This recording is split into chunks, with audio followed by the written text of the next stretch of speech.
السلام علیکم. پروگرام پس آئینہ اور ہم آج بات کریں گے پس منظر کی. اور آج ہماری ٹاپک جو ہے وہ ہے ڈیموگرافک چیلنجز ان پاکستان. تو اب ان میں حسب معمول ہمارے اسکالر محترم محب اللہ شاہ صاحب موجود ہیں. السلام علیکم شاہ صاحب.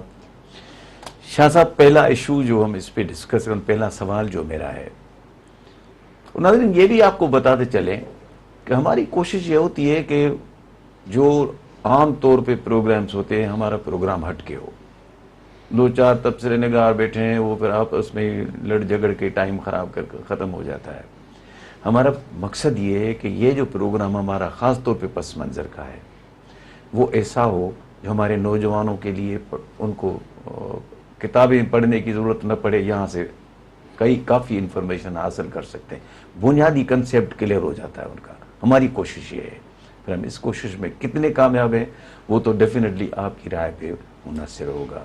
تو شاہ صاحب, پہلا سوال جو میرا ہے کہ what are the demographic challenges to Pakistan, اس کے ایفیکٹس کیا ہیں, اس چیلنجز کی وجہ سے ہمیں کیا نقصانات ہو رہے ہیں, یا ہمیں کوئی ایج ہے, کچھ بہتری ہو رہی ہے, جو اس پہ آپ مہربانی کر کے ہمارے ناظرین کو سمجھائیں.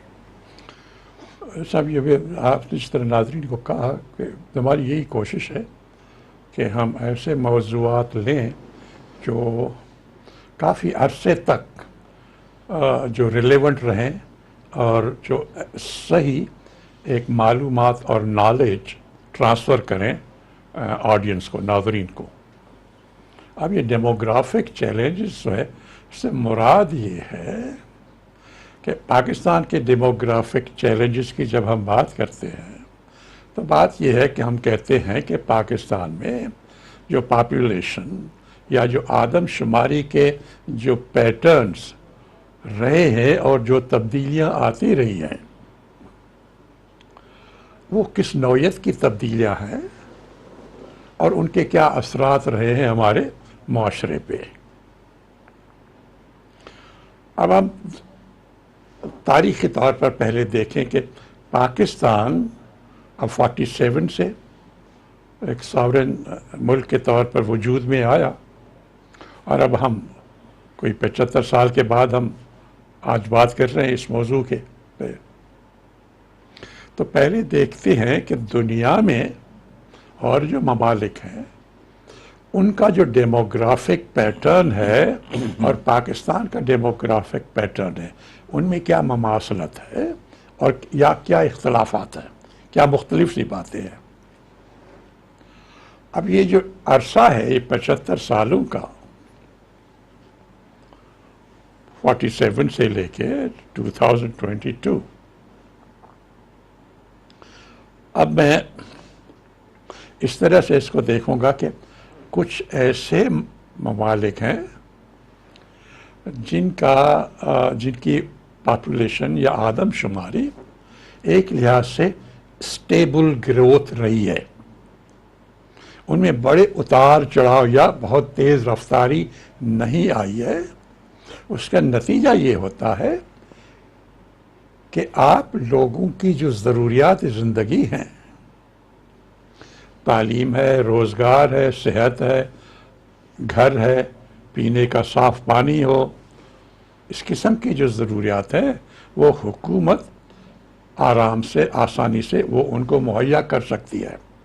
لیکن اگر بہت تیز رفتاری پاپولیشن کی ہو کئی وجوہات کی بنا پہ, تو وہ حکومت کوئی بھی ہو, کتنے بھی ریسورسز ہوں, وہ ان کو پورا نہیں کر سکے گی, اور پھر سوشل اور اکنامک اور پولیٹیکل پھر مسائل پیدا ہوتے ہیں. اب سب سے پہلے میں دیکھتا ہوں کہ اگر دنیا کے کئی ممالک کا میں جائزہ لوں تو کچھ ایسے ممالک ہیں جس میں 75 سالوں کے اندر 47 to 2022 صرف دو گنا پاپولیشن بڑھی ہے بس 75 سالوں میں. مثلا آپ میں مثال دوں گا امریکہ کی. امریکہ 47 میں 48 جو ٹائم مثلا اس وقت اس کی پاپولیشن کوئی 15 کروڑ تھی. آج امریکہ کی پاپولیشن 30-31 کروڑ ہے. تو 75 سالوں میں صرف دگنی ہو گئی. اور یہ اتنی رفتار ایسی ہے دھیمی آہستہ، تو آپ لوگوں کو جو سروسز ہیں وہ مہیا کر سکتے ہیں. پھر ایسے ممالک ہیں جن میں پاپولیشن کی رفتار سے 3 گنا ہوئی ہے 75 سالوں میں. مثلا کینیڈا ہے، آج اس کی جو پاپولیشن ہے اس کی جو ہے وہ کوئی 4 کروڑ ہے. 75 سال پہلے اس کی پاپولیشن 1 کروڑ 20 لاکھ 1 کروڑ 30 لاکھ تھی، صرف 3 گنا بڑی. اس طرح ہمارا پڑوسی ملک ہے ایران، اس کی پاپولیشن بھی 75 سال میں صرف 3 گنا بڑی. آج اس کی جو ہے پاپولیشن ایران کی کوئی 8 کروڑ 70 لاکھ 8 کروڑ 80 لاکھ ہے. 75 سال پہلے 1 کروڑ 60 لاکھ 1 کروڑ 70 لاکھ، 3 گنا بڑی. تو یہ کہ معاشرہ اسٹیبل ہے. ہم پہلے پروگرام میں کہتے ہیں نا انسٹیبل معاشرہ، تو اس میں آرام سکون نہیں رہتا اور سروسز بھی مہیا نہیں ہوتی لوگوں کو. تو یہ تو ہو گئے جو 2 گنا اور 3 گنا جن کا بڑے. پھر ایسے ممالک ہیں جو 4 گنا جن کا پاپولیشن جن کی بڑی ہے. مثلا انڈونیزیا ہے، اس کی پاپولیشن جو 1945-46 میں تھی اور جو آج ہے وہ صرف 4 گنا بڑی ہے. اس طرح ہمارے قریب جو ہے ہندوستان ہے، بھارت، اس کی پاپولیشن بھی 4 گنا بڑی ہے. 47 میں ہندوستان کی پاپولیشن تھی 45 کروڑ، آج اس کی پاپولیشن ہے 1 ارب اور 30 کروڑ یا 40 کروڑ، 4 گنا بڑی ہے. 3 گنا ہوئی نا جی 3 گنا نہیں جی 4، ہاں 3 گنا سے زیادہ ہو گیا نا. 1 کروڑ 30 لاکھ 1 کروڑ 30 لاکھ 30 لاکھ 1 ارب اور 1 ارب 30 کروڑ ہو گیا نا. ہاں تو وہاں سے 35 کروڑ تھی، آپ دیکھیں نا پہلے 35 کروڑ. پہلے، ٹھیک ہے. تو وہ 4 گنا بڑی ہے. بنگلہ دیش ہے، بنگلہ دیش کی پاپولیشن ہمارے ساتھ تھے. تو 47 میں بنگلہ دیش کی پاپولیشن جو تھی وہ 4 کروڑ سے کم تھی. آج اس کی پاپولیشن ہے 16 کروڑ. ٹھیک ہے صاحب، تو 4 گنا ہو گئی. اب یہ جو ممالک ہیں ان میں آپ دیکھیں گے کہ غربت کم ہے، چاہے یہ انڈونیزیا اور یہ ایران یا بنگلہ دیش یا انڈیا. غربت کم ہے، بے روزگاری کم ہے، اور معاشرہ جو ہے سوشل اور کلچرل ٹینشنز وہاں پہ کم ہے، اور سیاسی نظام جو ہے وہ بھی اسٹیبل ہے. تو یہ تو دنیا کا ایک بیک گراؤنڈ دیا تاکہ ناظرین کو اندازہ ہو کہ باقی دنیا کیسے چل رہی ہے. اچھا، تو پاکستان میں اس پیٹرن کے مقابلے میں پاکستان کی پاپولیشن جو ہے وہ کتنی بڑی؟ ہم نے دیکھا امریکہ میں 2 گنا، کینیڈا اور ایران میں 3 گنا، ہندوستان ہے، انڈونیزیا ہے، بنگلہ دیش ہے 4 گنا، پاکستان میں 7 گنا، 7 ٹائمز. تو بھائی یہ کیسے ہو گیا؟ ایک غریب ملک آپ 7 گنا، جب دوسرے ممالک 3 یا 4 گنا ایشیا میں ہی بڑھتے ہیں، آپ 7 گنا اگر بڑھیں گے، آپ کے پاس ریسورسز نہیں ہوں گے. تو آپ اس کا مطلب ہے تو لوگوں کی تعلیم، ان کی صحت، ان کا روزگار، ان کے گھر، ان کے لیے پینے کا صاف پانی آپ تو مہیا نہیں کر پائیں گے نا. اچھا، تو بات ہوتی ہے کہ بھائی یہ وجہ کیا ہے؟ یہ کیا وجہ ہے کہ باقی جو ممالک ہیں ہمارے پڑوس کے دونوں انڈیا ہے اور بنگلہ دیش، وہاں 4 گنا، ہمارے قریباً 7 گنا ہو گیا؟ وجہ یہ ہے میری نظر میں ایک دنیا کا کانسیپٹ ہے نیشن اسٹیٹ. اس کا مطلب ہے کہ جو حکومت ہے اس کی سب سے ذمہ داری یہی ہوتی ہے کہ اس نیشن، اس قوم کے اندر، اس اسٹیٹ کے اندر جو شہری رہتے ہیں سب سے پہلے ان کے فرائض پورے کرے. آپ کی پہلی اور مین ڈیوٹی یہی ہے نیشن اسٹیٹ کی. لیکن اگر آپ نیشن اسٹیٹ نہیں رہیں گے اور آپ کہیں گے کہ نہیں، ساری دنیا کا جو درد ہے وہ ہمارے دل میں ہے اور ہر قسم کے لوگ دوسرے ملکوں سے آپ کے یہاں آ جائیں گے، بھارت سے آ جائیں، بنگلہ دیش سے آ جائیں، ایران سے آ جائیں، افغانستان سے آ جائیں، ایسٹ افریقہ سے آ جائیں، کھلی پورس بارڈر، جو بھی آنا چاہے آ جاؤ، آپ کی پاپولیشن بڑھے گی. دوسری، آپ کا ریٹ آف گروتھ جو ہے پھر آپ اس کو نہیں سنبھالتے، وہ بڑھے گا. تیسرا، ہماری پالیسیز ایک لحاظ سے غلط ہیں. آپ حکومت کی پالیسیز یہ ہیں ریسورس ایلوکیشن، وہ سارا ہوتا ہے 95%. آپ کی پاپولیشن کتنی ہے صوبے کی؟ جتنی زیادہ اتنے پیسے زیادہ. اس کا مطلب حکومت کہہ رہی ہے لوگوں کو بچے زیادہ پیدا کرو تو زیادہ پیسے ملیں گے. تو ہماری پالیسیز بھی غلط ہیں اور دنیا کے مقابلے میں آپ نے دیکھا اس وجہ سے پاکستان کا ڈیموگرافک چیلنجز جو ہیں وہ بہت زیادہ ہیں اور اس کے بڑے مسائل پیدا ہو رہے ہیں اس سے. ناظرین لیتے ہیں ایک وقفہ، ملتے ہیں وقفے کے بعد.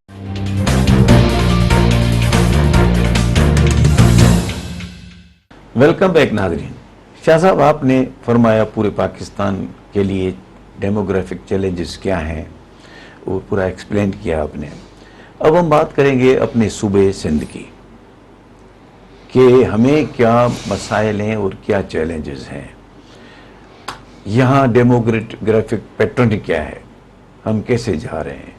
اور میرے خیال میں جب آپ پاکستان کی بات کرتے ہیں کہ 7 گنا پاپولیشن بڑھی ہے 75 سالوں میں، تو سندھ کی اگر دیکھی جائے تو بہت ساری، میرے خیال میں اور زیادہ بڑھی ہے. اس پہ آپ کیا کہیں گے؟ جی صاحب، اب جو ہے ہم نے جس طرح ذکر کیا، یہ کمپیریزن اس لیے ضروری ہے جو میں نے دی نا، 2 گنا 3 گنا 4 گنا، پھر پاکستان آ گیا 7 گنا. اب آتے ہیں سندھ پہ.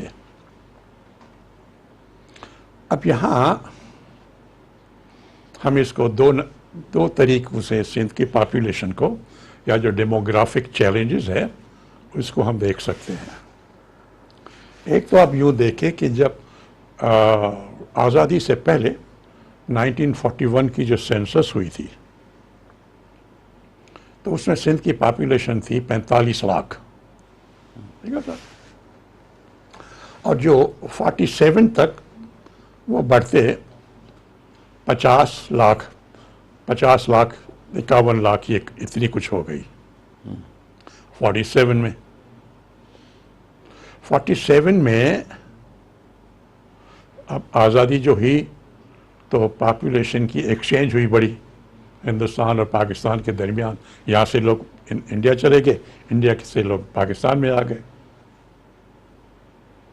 اور سندھ سے قریباً 8 سے 9 لاکھ لوگ جو تھے یہاں سے چلے گئے. تو 1947 میں جس طرح ہم نے کہا کہ 41 میں 45 لوگ تھے، 1947 تک یہ بڑھ کے قریباً 50-51 لاکھ ہو گئے تھے. اس میں سے جب یہ آؤٹ مائیگریشن ہوئی تو قریب 8 سے 10 لاکھ یہاں سے ہندو چلے گئے انڈیا. تو 47 میں پاپولیشن پھر کم ہو گئی، پھر وہ واپس آ گئے آپ 40-42 لاکھ پہ، 8-10 لاکھ چلے گئے. اب آتے ہیں 51 کی سینسس. تو 51 کی سینسس جو ہے اب آزادی کے 4 سال بعد وہ آئی. 51 کی سینسس جو ہے اس میں سندھ کی پاپولیشن جو ہے وہ 55 لاکھ ہے. ٹھیک ہے صاحب. تو اس کا مطلب کہ 4 سال کے اندر 15 لاکھ لوگ سندھ میں آ گئے. کیونکہ 47 سے 47 میں سے وہ چونکہ یہاں سے 8-10 لاکھ لوگ چلے گئے تو یہاں تو واپس پھر وہ ایک لحاظ سے وہی صورت حال پیدا ہو گئی کہ پاپولیشن جو تھی وہ پھر 40 لاکھ ہو گئی تھی، اور 1951 میں وہ 55 لاکھ ہو گئی اس سینسس میں، تو پھر 15 لاکھ بڑھ گئی اس 4 سال کے عرصے میں. یہ بہت زیادہ بیک وقت 4 سال کے اندر 15 لاکھ لوگ آ جائیں تو صوبے کے جو ریسورسز ہیں اس پہ بڑا پریشر پڑتا ہے ان کو اکوموڈیٹ کرنا، گھر دینا، پانی، صحت، تعلیم، مشکل اور سی باتیں ہیں. پھر اس کے جو اثرات ہوتے ہیں آگے چل کے ہم بات کریں گے. تو اس لحاظ سے پاکستان کی پاپولیشن بھی بڑی. آج جو ہے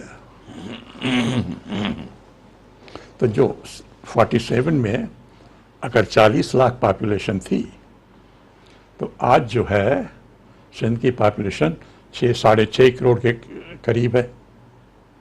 تو اگر آپ اس 40 لاکھ کے حساب سے دیکھیں تو یہ 15 ٹائمز 15 گنا زیادہ ہو گئی ہے. اگر آپ 51 کا سینسس لے لیں 55 لاکھ تھی، آج 6-6.5 کروڑ اگر وہ دیکھیں تو یہ پھر قریباً 12 گنا زیادہ بڑھ گئی. تو 12 گنا ہو یا 15 گنا ہو، پاکستان کی پاپولیشن گروتھ ہوئی ہے 7 گنا، جو باقی دوسرے ملکوں کے مقابلے میں بے تحاشا زیادہ ہے. اور اس وجہ سے پاکستان جو ہے اپنے شہریوں کی ضروریات پوری کرنے کے قابل نہیں رہتا کیونکہ باہر سے اتنے لوگ آ رہے ہیں. اچھا، اگر پاکستان 7 گنا پہ اپنے شہریوں کی ضروریات پوری نہیں کر سکتا تو سندھ جو 12 گنا یا 15 گنا جس کی پاپولیشن بڑھ گئی ہے تو وہ کیسے پوری کرے گا ضروریات؟ تعلیم ہے، صحت ہے، روزگار ہے، گھر ہیں، صاف پانی ہے. تو یہ جو مسائل ہیں فزیکل، پہلے تو اس پہ آتے ہیں. اس کا مطلب ہے کہ اتنی پاپولیشن اور تھوڑے عرصے کے اندر آپ اگر آپ کس سے کمپیئر کریں، کینیڈا اور امریکہ اور ایران سے کر چلیے، جس چھوڑیے امریکہ اور کینیڈا کو چھوڑ لیں، ایران کو دیکھ لیں، صرف 3 گنا پاپولیشن وہاں بڑھی ہے نا. اور اگر سندھ کو دیکھیں کہ اگر 12 گنا بڑھی ہے یا 15 گنا ڈپینڈنگ آن کون سی ڈیٹ سے آپ لیتے ہیں، تو آپ کیسے پورا کریں گے؟ ریسورسز جو ہیں آپ کے پاس اتنے محدود ہیں اور ان کی ترقی نہیں ہو رہی. تو مطلب یہ کہ غربت بڑھے گی، جہالت بڑھے گی، تعلیم یافتہ لوگوں کی تعداد کم ہوتی جائے گی، بے گھر لوگوں کی تعداد بڑھتی جائے گی، لوگوں کو صاف پانی پینے کے لیے نہیں ملے گا، کم لوگوں کو ملے گا، اور پھر سوشل اور کلچرل اور اکنامک اور پولیٹیکل ٹینشنز بڑھیں گے. اگر پائی اتنا چھوٹا ہے کیک اور کھانے والے جو ہیں وہ 5 کے بجائے 15 ہوں تو لڑ پڑیں گے نا آپس میں. ایک تو سارے بھوکے رہیں گے یا زیادہ تر بھوکے رہیں گے، تو باقی جو ہے تو ایک تو فزیکل ضروریات جو ہیں وہ ان کی پوری نہیں ہو پائیں گی، اور وقت کے ساتھ غربت بڑھے گی. چاہے کچھ بھی ہمارے سیاستدان جو تقریر کریں، یہ لوگوں کو سہانے خواب دکھائیں، کچھ نہیں ہوگا.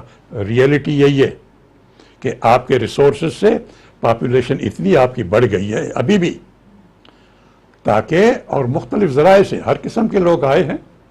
تو آپ 12 یا 15 گنا اگر پاپولیشن آپ کی بڑھ گئی تو یہ تو نہیں ہو سکتا کہ فورسیبل فیوچر میں آپ ان کی ضروریات زندگی جو ہیں وہ پوری نہیں کر پائے گی کوئی حکومت. اس کے علاوہ اب چونکہ پاپولیشن جو آ گئی یہ ہوموجینس پاپولیشن نہیں ہے، ہیٹروجینس، یہ ہیٹروجینس ہے. یہ مختلف زبانیں بولتے ہیں، مختلف کلچر ہے ان کا، مختلف سیکٹس ہیں، مذہبی سیکٹس ہیں ان کے، مختلف اکنامک بیک گراؤنڈز ہیں ان کے، مختلف ہسٹوریکل بیک گراؤنڈز ہیں. کوئی لا ابائڈنگ ہے، کوئی لا ابائڈنگ نہیں ہے، کوئی ٹرائبل ہے، کوئی سیٹلڈ ایریا سے آئے ہیں، کوئی مختلف نظام حکومت سے آئے ہیں، کوئی افغانستان سے آ گیا، ہندوستان سے آ گیا، برما سے آ گیا، ایسٹ افریقہ سے آ گیا، بنگلہ دیش سے آ گیا. کہ تو بھائی یہ جو کھچڑی آپ نے یہاں پہ تیار کی ہے، یہ جو کھچڑی ہے اس کی نہ کوئی شکل کوئی حیت، اس کو آپ ہوموجینس کیسے بنائیں گے؟ ایک تو پہلے ہم نے ذکر کیا کہ ان لوگوں کے لیے تعلیم، صحت، روزگار، گھر، صاف پانی پینے کا ضروریات زندگی آپ مہیا نہیں کر پائیں گے اس تیز رفتاری سے لوگ آپ نے یہاں پہ رکھے ہیں. نمبر 2 کہ آپ یہ جو سوشل اور اکنامک ہیٹروجینس پاپولیشن ہے، آپ اس کو کیسے ہارمنی پیدا کریں گے؟ یہ اتنی ڈائیورس ہو چکی ہے، اس کو کون چیز سنبھالے گی سوائے مذہب کے؟ ان میں زبان کامن نہیں ہے، ان میں کامن کلچر نہیں ہے، ان پہ لیگل بیک گراؤنڈ کامن نہیں ہے. تو یہ تو فریکشنز ہے نا.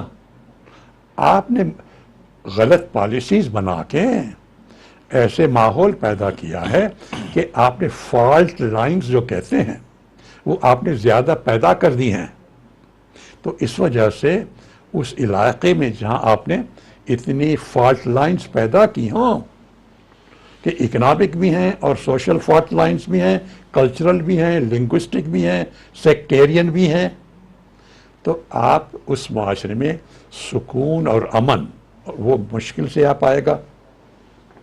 اور اس کے تدارک کرنا جو ہے فی الحال کوئی پالیسی نظر نہیں آ رہی ہے. بات تو یہ ہے کہ وہ ایک سندھی کا جو لفظ ہے نا چھڑوا لیس افیئر، ایسے چھوڑ دیں جو جائے، کوئی حساب نہیں ہے، کوئی فلٹریشن نہیں ہے. یہ حقیقتاً یہ جب پاکستان اور ہندوستان میں یہ جو بٹوارہ ہوا تو اس وقت جو پالیسی دونوں ملکوں کے درمیان بنی تھی یہ اس پالیسی کے خلاف ہے. اور جو قائد اعظم جناح صاحب نے اب ہماری پاکستان کی حکومت کو جو ہدایت دی تھی اس کے بھی خلاف ہے. ہماری تو عجب ہے نا کہ جو ملک کا فاؤنڈر تھا اس نے جو ہدایت دی، اس کی اپنی حکومت، اس نے اپنے فاؤنڈر جو تھے ان کی ہدایات پہ عمل نہیں کیا، وائلیٹ کیا. وہ کیا ہدایت تھی یا کیا تھی ہندوستان پاکستان کے درمیان؟ انڈیا پاکستان کے درمیان پاپولیشن ایکسچینج جب ہوئی تھی شروع میں 47 میں، تو اس کے بعد ایگریمنٹ ہوا کہ بھائی جو پاپولیشن آ رہی ہے ادھر ادھر، ہر ایک مثلا انڈیا میں بھی اور پاکستان میں بھی ہر ایک صوبے میں اس کو آپ ڈسٹریبیوٹ کریں گے تاکہ کسی ایک صوبے پر زیادہ بار نہ ہو، بوجھ نہ پڑے. ٹھیک ہے، بوجھ نہ آئے، گھر دینے کا، روزگار دینے کا، صرف پینے کا پانی، مختلف سی چیزیں. اور یہ بھی کہ جو سوشل، کلچرل اور لنگوسٹک ایشوز ہیں ان میں آپ زیادہ تضاد، فرکشنز پیدا نہ کریں. ہندوستان نے ڈسپرس کیا، پاکستان نے اس پہ عمل نہیں کیا.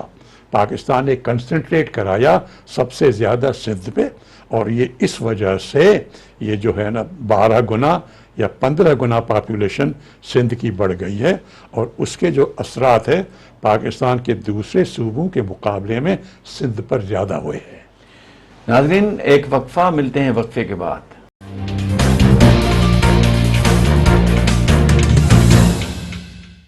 ویلکم بیک ناظرین. شاہ صاحب، آپ نے ہندوستان اور پاکستان کا موازنہ کیا.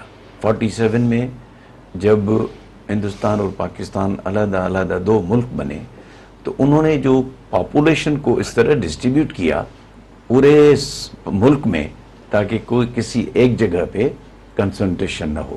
ویئرز پاکستان میں جو اس وقت کی حکومت تھی ان کو وہ غالباً وینری نہیں تھی، ان چیزوں کو نہیں سمجھ رہی تھی. انہوں نے جو بھی تھا پورا کراچی میں آ کے لوگوں کو سیٹل کروایا بجائے کہ پورے پاکستان کو ایکولی ڈسٹریبیوٹ کرتے. اس میں جو بھی آپ نے بتایا کہ اب ان حالات پہ آپ آگے کیا روشنی ڈالیں گے آپ؟ صاحب وہ جو انڈیا پاکستان کا ایگریمنٹ ہوا نا پاپولیشن ایکسچینج کے متعلق، اس میں یہی تھا کہ مناسب بھی یہی ہے کہ ہر ایک صوبے میں ڈسٹریبیوٹ کیا جائے تاکہ کسی پہ زیادہ بوجھ نہ ہو، اور جو لوگ آ رہے ہیں ان کے لیے بھی ان کے جو ضروریات زندگی ہوں وہ آسانی سے پوری کیے جائیں اگر کسی پہ زیادہ بوجھ نہیں پڑتا۔ اب یہ کہ ہماری حکومت جو تھی اس وقت، اس نے اس ایگریمنٹ کو فالو نہیں کیا۔ اب اس کی جو وجوہات بھی ہیں کچھ ذکر کریں گے، اور بات یہ ہے کہ یہ اب جو میں بات کر رہا ہوں نا، اس کی بنیاد 2-3 سورسز ہیں جو کتابیں لکھی گئی ہیں، وہیں سے میں اس ماخذ کر رہا ہوں، وہیں سے میں یہ باتیں نکال رہا ہوں۔ ایک تو لاہور میں ہے اپنا نظر پاکستان ٹرسٹ، جنہوں نے بہت کام کیا ہے پاکستان کی جو اوریجنل ڈاکیومنٹس ہیں کافی انہوں نے رکھے ہیں۔ ایک تو وہاں ان کی جو ریسورسز ہیں ان کے متعلق جو لکھا گیا ہے اس ریسورس کی بنیاد پہ اس پہ ایک دو لوگ جن کو یہ معلومات ہیں اور جنہوں نے یہ کتابیں لکھی ہیں مثلا یا تفصیل سے بیان کیا ہے، ایک خاص طور پر خالد محمود صاحب ہیں، انہوں نے بڑی تفصیل سے اس خاص ایشو کو ڈسکس کیا ہے، اور ان کی ایکسیس تھی جو پاکستان کے کانفیڈینشل یا سیکرٹ ڈاکیومنٹس تھے۔ تو یہ ایگریمنٹ جو تھا یہ وہاں سے مجھے پتہ چلا کہ انہوں نے، چونکہ وہ پاکستان کے انٹیریئر سیکرٹری رہے ہیں، تو سارے سیکرٹس جو تھے ہی ہیڈ ایکسیس۔ تو ان کا تھا کہ یہ جو ایگریمنٹ پاکستان میں وائیولیٹ کیا گیا کہ جی ڈسپرس کیجئے سب۔ تو ان کا کہنا تھا کہ صاحب وہ ایک پہلے بھی آپ نے نشان ایک سوال اٹھایا تھا کہ پاکستان میں آئین دیر سے کیوں بنا۔ تو اس کے محمود صاحب جو ہے وہ لکھتے ہیں کہ صاحب وہ بات یہ تھی کہ آئین اگر بنتا تو اس کے بعد فوری طور پر الیکشنز ہونی تھی۔ تو قائد اعظم محمد علی جناح صاحب نے بھی یہی کہا تھا جو کانسٹیٹیوئنٹ اسمبلی کا اجلاس ہوا 11 اگست 1947 کو، کہ بھائی آپ کا سب سے پہلا کام یہ ہے کہ آپ جمہوری آئین بنائیں تاکہ الیکشن ہو اور جمہوری حکومت ہو۔ اس کے بجائے جو حکومت تھی پرائم منسٹر لیاقت علی خان کی، انہوں نے وہ جو 1935 کا ایکٹ تھا، کولونیل ایکٹ، جس کے تحت انڈیا ایز اے کالونی چلائی جاتی تھی، اسی پہ حکومت کرتے رہے لائک اے کالونی۔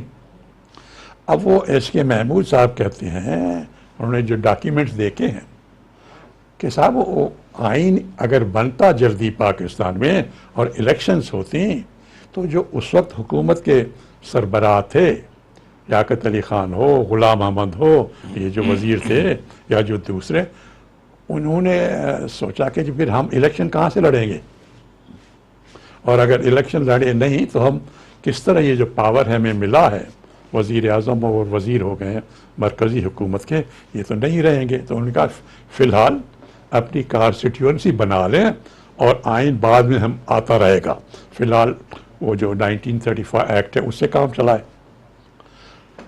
تو پھر ضرورت پڑ گئی اس وجہ سے، اس کے محمود صاحب نے کہا کہ آپ کنسنٹریٹ کرو لوگوں کو ایک جگہ بجائے ڈسپرس کرنے کے، تاکہ کانسٹیٹیوئنسی بنانی ہے۔ ڈسپرس ہوں گے تو الف یا بے کی خاص کے کانسٹیٹیوئنسی نہیں بن پائے گی۔ اس وجہ سے ایک تو آئین پیچھے چلا گیا، اور نمبر 2 کنسنٹریشن ہو گئی، اور آپ نے اس طرح کا زیادہ کنسنٹریشن کراچی میں ہو گئی۔ اچھا، اس کے 2 نتائج نکلے ہیں۔ ایک تو یہ تھا کہ قائد اعظم نے جون 1947 میں یہاں سندھ مسلم لیگ کا ڈیلیگیشن گیا تھا دلی، ان سے ملاقات کرنے، چونکہ اب پاکستان کا یہ تو ہو گیا تھا کہ اگست میں ہندوستان پاکستان الگ ممالک بنیں گے۔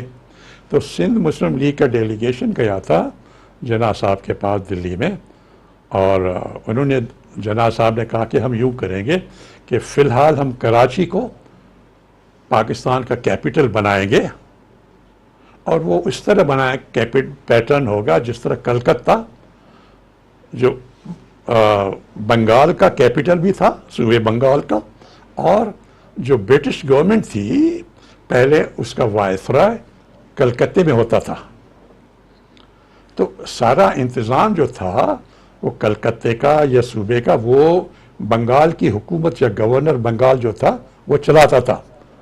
وائسرائے اور ان کی جو کیبنٹ ہوتی تھی وہ ایک خاص علاقے میں رہتے تھے اور ان کا کام تھا پالیسی سارے ہندوستان کی بنانا، لیکن وہ کلکتے کو بنگال سے الگ کر کے اور وائسرائے کے نیچے نہیں لے آئے. تو قائد اعظم نے کہا ان کو کہ ہم یہی پیٹرن کریں گے، کراچی سندھ کا کیپٹل ہے وہ وہی رہے گا، سندھ کی حکومت رہے گی، ہم وہاں فیڈرل کیپٹل بھی لائیں گے، اور جس طرح کلکتے کا پیٹرن تھا. اب یہ جناح صاحب نے جو فاؤنڈر تھے انہوں نے تو وعدہ کر لیا، لیکن جو پرائم منسٹر تھے لیاقت علی ان کو یہ بات اچھی نہیں لگی، کیونکہ پھر ان کو تو کانسٹیٹیوئنسی بنانی تھی، اس لیے انہوں نے کراچی کو الگ کیا صوبے سندھ سے، تاکہ یہاں پہ صوبائی حکومت کا کوئی عمل دخل ہو ہی نہیں. یہاں سے کراچی سے پہلے سندھ یونیورسٹی کراچی میں تھی، ان کو کہا یہاں سے نکل جاؤ حیدرآباد چلے جاؤ. سندھ حکومت یہاں پہ تھی، ان کا یہاں سے نکل کے آپ حیدرآباد میں جاؤ، چیف منسٹر وغیرہ وہاں پہ کیبنٹ چلا کے جاؤ. سندھی تعلیم تھی پرائمری اسکول سے لے کے یونیورسٹی لیول تک، تو اس کو بند کیا گیا. تو یہ انتظام مرکزی حکومت نے شروع میں ہی کیا. تو نتیجہ کیا نکلا؟ ان ساری کارروائیوں کا افسوس سے کہنا پڑتا ہے لیکن یہ حقیقت ہے. 1941 میں اگین ایک سینسس کا ایک آتھینٹک ڈاکیومنٹ ہے نا، 1941 میں کراچی شہر کی پاپولیشن تھی 7 لاکھ، اس میں 5 لاکھ مسلمان تھے اور 2 لاکھ ہندو رہتے تھے. 2 لاکھ میں سے زیادہ تو چلے گئے، 1.5-2 لاکھ تو چلے گئے انڈیا، تو باقی 5 لاکھ مسلمان رہ گئے ادھر. 1941 میں کراچی کی جو ہندو مسلمان جو بھی پاپولیشن تھی اس میں 63% لوگ سندھی زبان بولتے تھے، کراچی کے جو شہری تھے. اردو بولنے والے 6% تھے 1941 میں کراچی میں. اب 1951 میں آتے ہیں جو دوسرا سینسس ہے. میں نے کہا ہم پہلے ذکر کر چکے ہیں نا کس طرح یہاں 12 یا 15 گنا پاپولیشن سندھ کی بڑی یک وقت. تو 1951 میں 1941 63% لوگ کراچی کے شہری سندھی بولتے تھے. 1951 میں وہ رہ گئے 8%. جس شہر میں 1941 میں 63% لوگ سندھی زبان بولتے تھے، 1951 میں صرف 8% رہ گئے جو سندھی زبان بولتے تھے. 50% اردو بولنے لگے. جو 6% تھے 1941 میں وہ 1951 میں 51% ہو گئے. جو 63% تھے 41 میں وہ 8% ہو گئے. تو یہاں سے جو لوگ سرکاری ملازم جو تھے سندھ گورنمنٹ کے وہ نکل کے حیدرآباد چلے گئے، جو سندھی پڑھاتے تھے یا اسٹوڈنٹ تھے وہ چلے گئے. اور اس کے بعد اب یہ ہے کہ میں نے جو بنیادی بات یہ تھی کہ یہ ڈیموگرافک چینجز جو ہیں اتنی جلدی اور اتنی بڑی تعداد میں، تو اس نے بجائے سوائے اکنامک ایشوز کے کہ گھر نہیں ہے، پانی پینے کا نہیں ہے، اور جو مسائل ہوتے ہیں تعلیم، صحت، فلاں فلاں، اس کا مختصراً کوئی حل ہے؟ حل تو یہ ہے کہ یہ جو پرانی پالیسیز جو ہیں انہوں نے یہ غلط پالیسیز تھی. ایک تو ہمیں سیدھی بات ہے تسلیم کرنا چاہیے نا، ہم غلطی تسلیم نہیں کرتے تو پھر اس کو چینج کیسے کریں گے؟ ازالہ بھی نہیں ہو سکتا. ٹھیک ہے کوئی تو ایک تو یہ غلط پالیسیز ہیں، لوگوں میں نفاق پیدا نہ کریں، لوگوں کو سیگریگیٹ نہ کریں، مل کے رہنے کی ترکیب دیں. How to integrate people not segregate people. اور میں تو یہ کہتا ہوں کہ یہ جو خواہ ایک ہوا بنایا گیا ہے نا ضرورت سے زیادہ، اربن رورل ڈیوائڈ، یہ خواہ لوگوں کو یہ سیگریگیٹ کرنے کی، کہ اکنامکلی بھی اب الگ، سوشلی بھی اب الگ، لنگوسٹیکلی بھی الگ، یہ نہیں ہونا چاہیے. انٹیگریشن ہونی چاہیے، نو سیگریگیشن. اربن اور رورل کی ڈیوائڈ ختم ہونی چاہیے. ہاں کراچی ایک کیپٹل شہر ہے اور باقی ہنٹر لینڈ سندھ کا، یہ کراچی سندھ کا کیپٹل ہے.